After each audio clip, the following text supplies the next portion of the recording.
Matthew Driskill is an editor of Asian Aviation. He joins us on Skype from Singapore. Matthew, a very warm welcome to the programme. This is deeply embarrassing, isn't it, at a real time of crisis for Boeing? That's the understatement of the year. I would say hugely embarrassing, and it's also dangerous. It's dangerous, obviously, for Boeing itself, but for the people that the pilots, the test pilots, the people that were involved in sending these emails, it's dangerous because if it's proven that they actually lied to a federal official, someone from the Federal Aviation Administration, for example, if it's proven that they lied to them, that's a felony. They could go to prison for that.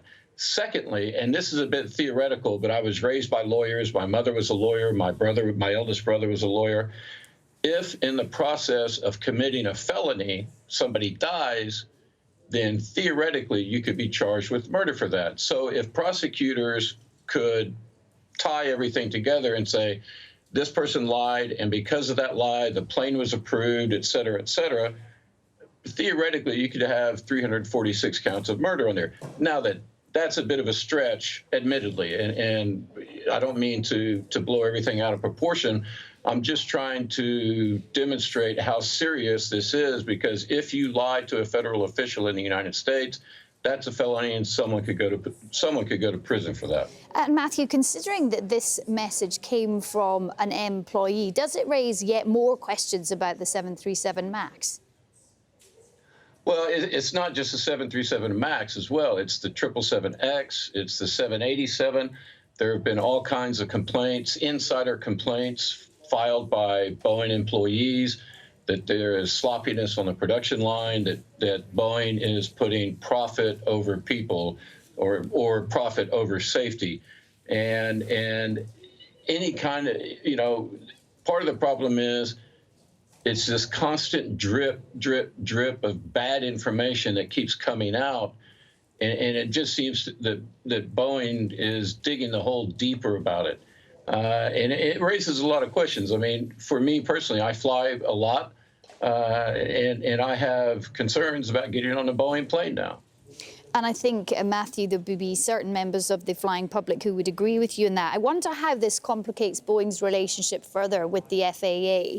And in the future, could we see repercussions as far as Boeing perhaps having to separate the different parts of its operation?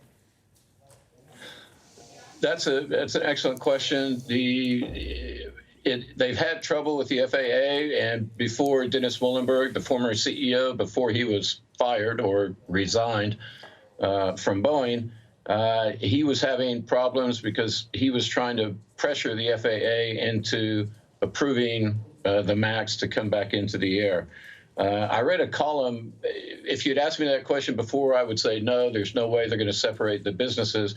Boeing, however, has it's probably one of the largest, if not the largest, defense contractors in the world. And if you'd asked me that 3 months ago, I would have said, no, it's not possible.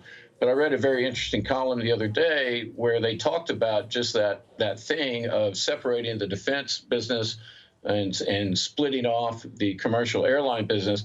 And make no mistake, the commercial airline business will still be around for a long time. There are thousands of Boeing planes flying. They're going to need to be serviced. They have a lot of life in them. So Boeing planes aren't going to go anywhere. So that business is still viable, but as it stands right now, it is going to be a drag on Boeing's earnings for a long time to come. Matthew Driskill there, editor of Asian Aviation, joining us from Singapore. Matthew, thank you. Thank you.